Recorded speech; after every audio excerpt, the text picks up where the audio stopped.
que ha perdido el empleo, que está pasando momentos de incertidumbre, de necesidad, de aflicción.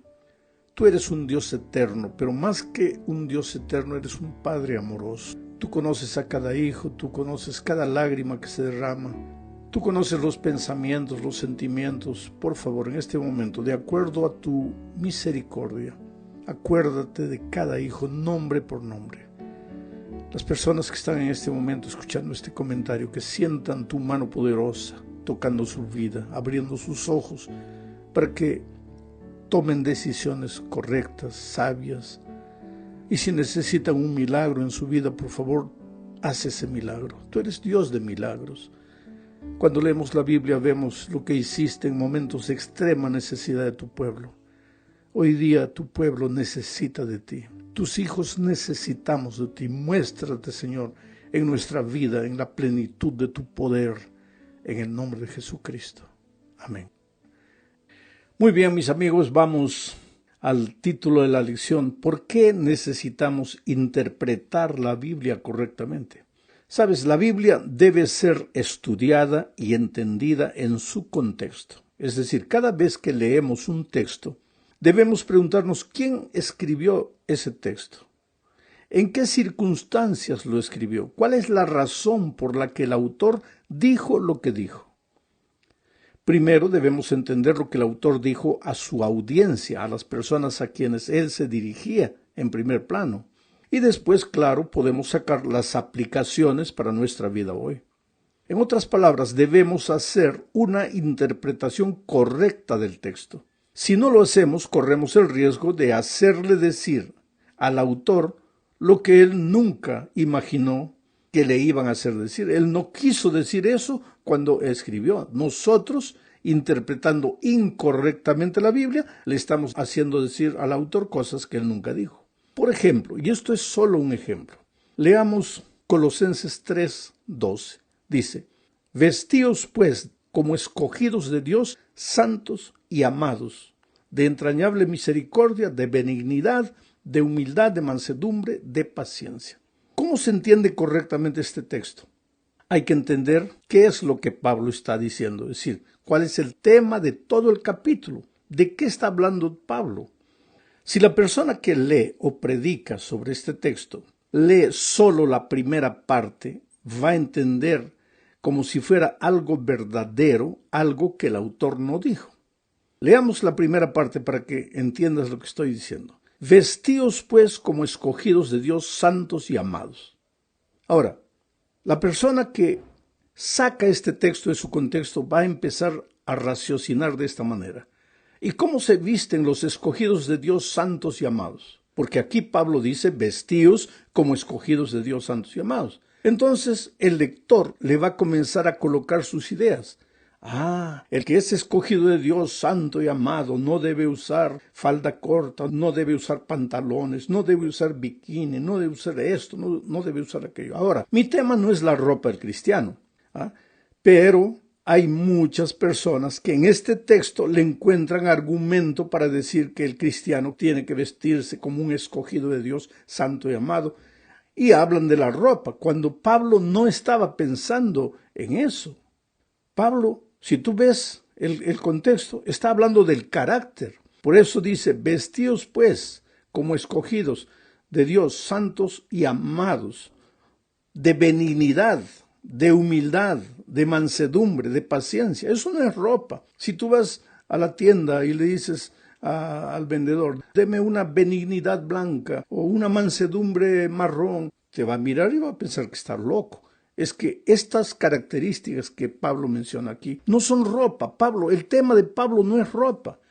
Pero muchas veces tú lees el texto y ya le aplicas eso a la ropa, cuando Pablo no estaba pensando de ropa en el momento que escribió el texto. Aquí te puedes dar cuenta de cómo es importante saber interpretar las Escrituras. No puedes ir a la Biblia con una idea preconcebida, tratando de encontrar apoyo en la palabra de Dios para tus ideas humanas. Bueno, esta semana veremos primero el asunto de las presuposiciones. ¿Qué cosa es presuposición? Lo que tú supones, lo que tú imaginas, lo que tú crees, lo que tú piensas. Tú no puedes ir a la Biblia, vuelvo a repetir, buscando argumentos que apoyen lo que tú piensas. En Lucas 24, 36 al 45 encontramos el relato de dos discípulos camino de Emaús. Cristo ya había muerto. Ellos sabían eso. Pero también ya había resucitado. Ahora, eso ellos no sabían. Y porque no sabían que Cristo había resucitado, se dirigían a Emaús tristes, apesadumbrados, frustrados. Creían que todo se había acabado. ¿Por qué? Porque basaban su esperanza en lo que ellos suponían y no en la palabra de Dios. ¿Qué suponían ellos? Que Cristo era el Mesías que había llegado para derrotar a los romanos y establecer su reino eterno aquí en la tierra. Pero ahora Cristo había muerto y ellos pensaban que su esperanza había sido vana. Entonces Jesús les apareció en el camino y les dijo lo que está registrado en Lucas 24, 25 al 27. Dice: «Oh insensatos y tardos de corazón, para creer todo lo que los profetas han dicho. ¿No era necesario que el Cristo padeciera estas cosas y que entrara en su gloria?» Y comenzando desde Moisés y siguiendo por todos los profetas, les declaraba en todas las escrituras lo que de él decían. En otras palabras, los discípulos no habían entendido lo que la Biblia decía, porque fueron a ella con una idea preconcebida. Ellos buscaron en la Biblia que existía en esos días, que básicamente era el Antiguo Testamento. Ellos buscaron solo los versículos que hablaban de la gloria eterna de Dios al final de los tiempos, pero dejaron de lado el largo proceso que llevaba al establecimiento de ese reino y que incluía la muerte y la resurrección. Entonces, estaban tristes, frustrados, porque como Cristo había muerto, pensaron, se acabó todo, porque nunca entendieron el verdadero mensaje. Ellos fueron a las Escrituras con ideas preconcebidas. Vamos a la segunda parte. Hablaremos aquí de la traducción y su relación con la interpretación. La Biblia fue escrita en idiomas que hoy ya casi nadie habla. El Antiguo Testamento fue escrito básicamente en hebreo, algunos pasajes, algunos trechos en arameo. Mientras que el Nuevo Testamento se redactó en griego, pero no el griego que se habla hoy día en Grecia, sino el griego koiné, un griego antiguo, que ya casi nadie habla. Por lo tanto, la Biblia ha tenido que ser traducida a los idiomas modernos, si no, ¿cómo podríamos entender? Pero toda traducción implica algún tipo de interpretación. Algunas palabras en un idioma no tienen un equivalente exacto en otro idioma. Eso podemos ver hoy día también. Por ejemplo, si alguien me dio un regalo, yo digo, me dieron un regalo o recibí un regalo, pero en inglés habría que decir, yo fui dado un regalo o yo fui recibido un regalo. Entonces, tú te das cuenta que no se traduce palabras, se traduce ideas. Por eso el papel del traductor es un papel muy delicado. Si va traduciendo palabra por palabra, va a traducir incorrectamente. Entonces, no hay manera de que el traductor de alguna manera no interprete la palabra de Dios. Por eso es necesario conocer los idiomas antiguos, el hebreo, un poco de griego.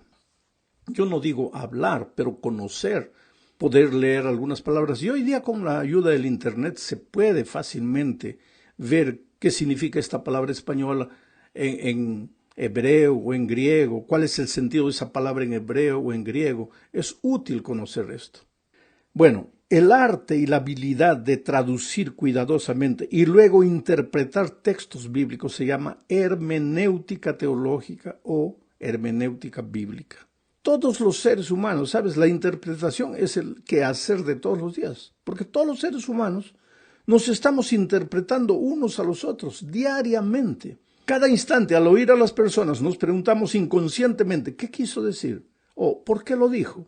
A veces interpretamos mal y nos creamos problemas. Imaginamos que la persona dijo una cosa cuando quiso decir otra. En ocasiones oímos solo parte de una conversación y hacemos interpretaciones incorrectas. Hay personas que permanecen heridas por mucho tiempo simplemente porque interpretaron mal lo que alguien les dijo. Por eso interpretar es hacer hermenéutica. Este es un término clásico para referirse a la interpretación bíblica. Dios habla a través de su palabra y nosotros tenemos la obligación de entender correctamente lo que Dios desea decirnos, de interpretarlo correctamente, de hacer hermenéutica correcta acerca del texto. Más todavía, si somos predicadores y no interpretamos el texto con sabiduría y con equilibrio, predicaremos lo que Dios nunca dijo, y eso está mal.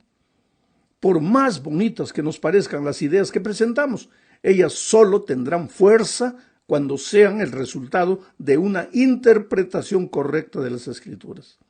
Pero para entender bien lo que alguien dice, es necesario escuchar bien. Y si no entendiste la primera vez, pues tienes que estar dispuesto a preguntar una y otra vez hasta entender.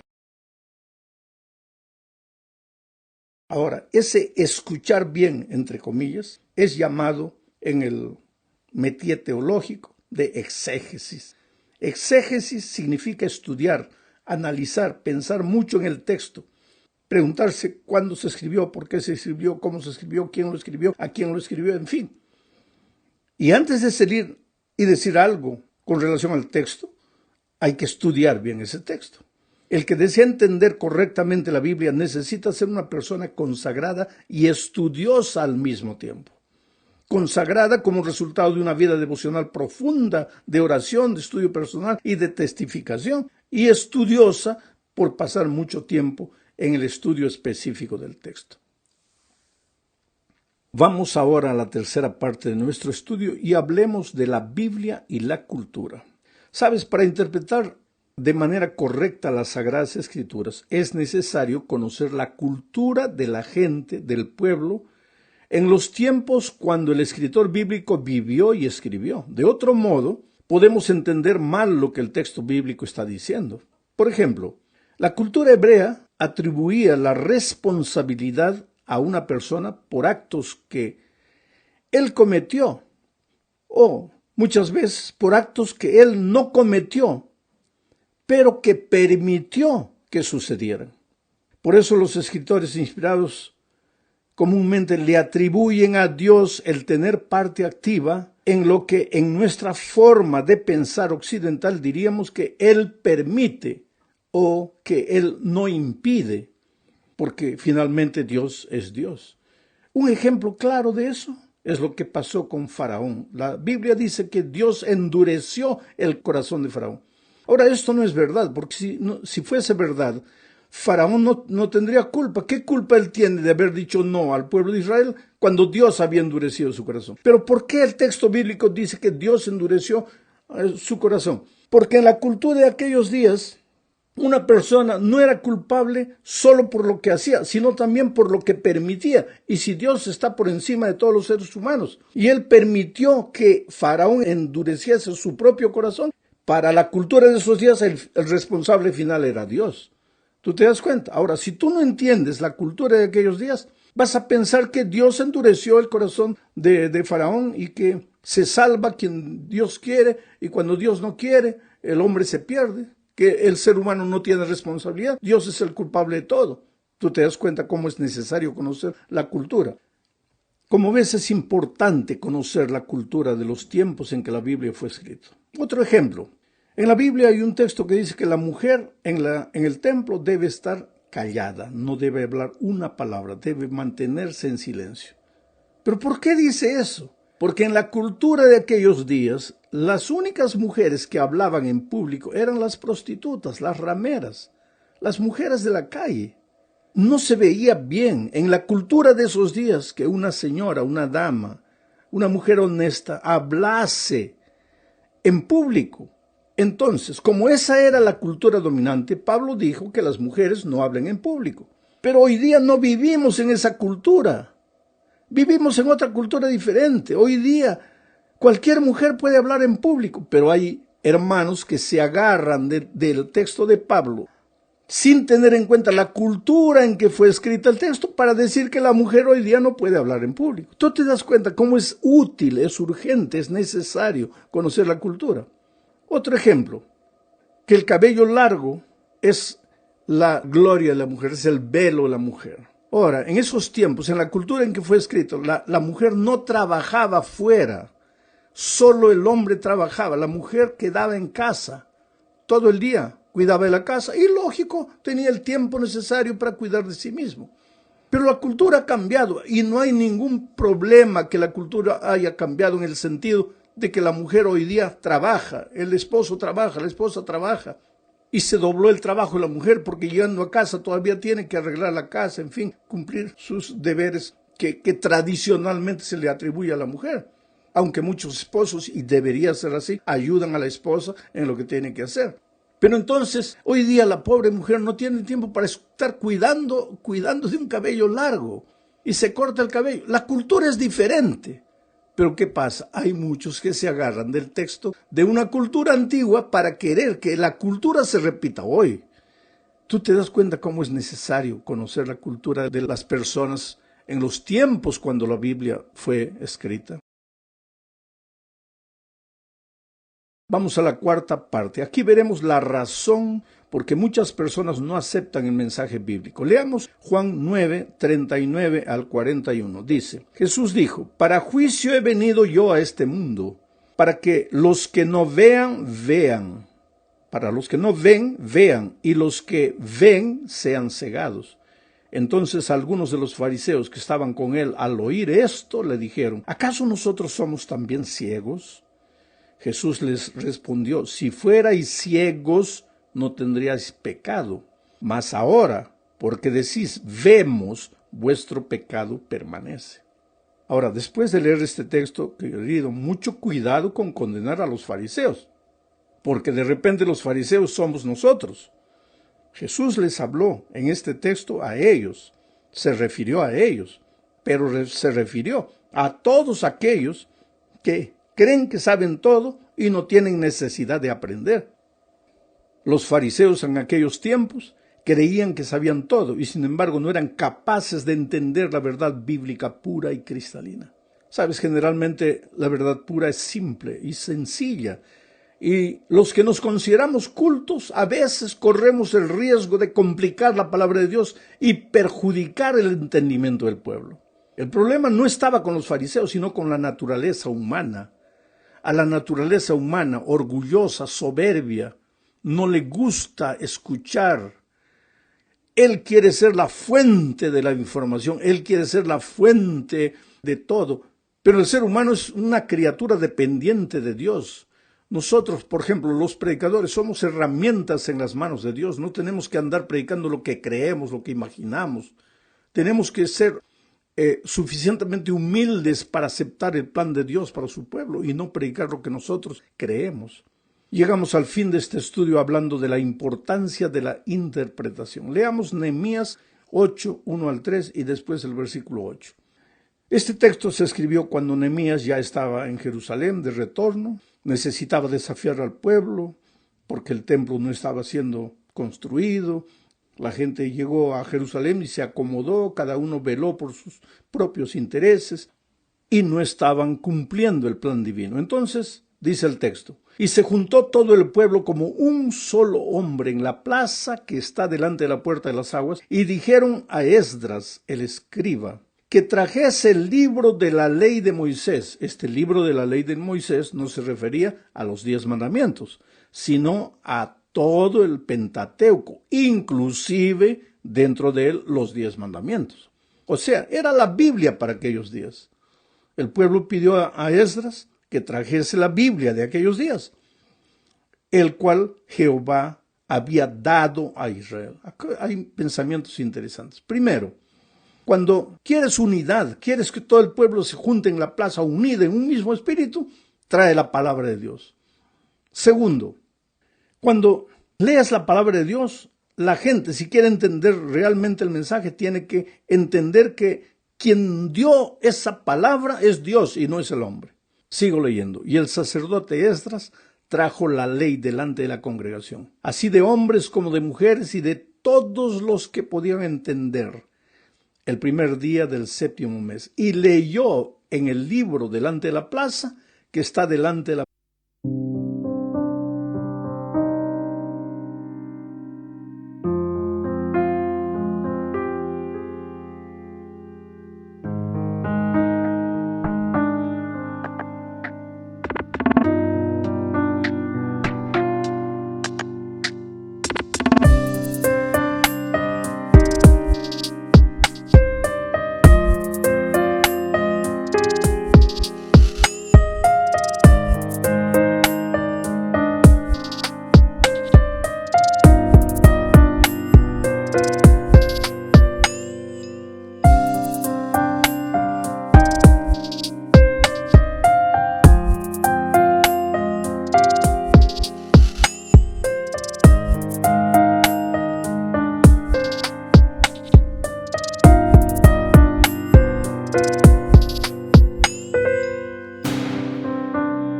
puerta de las aguas desde el alba hasta el mediodía, en presencia de hombres y mujeres y de todos los que podían entender. Y los oídos de todo el pueblo estaban atentos. Esta es la actitud correcta para entender la palabra de Dios, estar atentos. Atentos al libro de la ley. Sigo leyendo. Y leían en el libro de la ley de Dios claramente y ponían el sentido de modo que entendiesen la lectura. Mis hermanos queridos, el tema más importante de la Biblia es la salvación. ¿Cómo ser salvo? Después de todo, esto es lo que realmente importa. ¿De qué sirve, como nos dijo el Señor Jesucristo?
Ganar todo el mundo y perder el alma, ¿de qué sirve?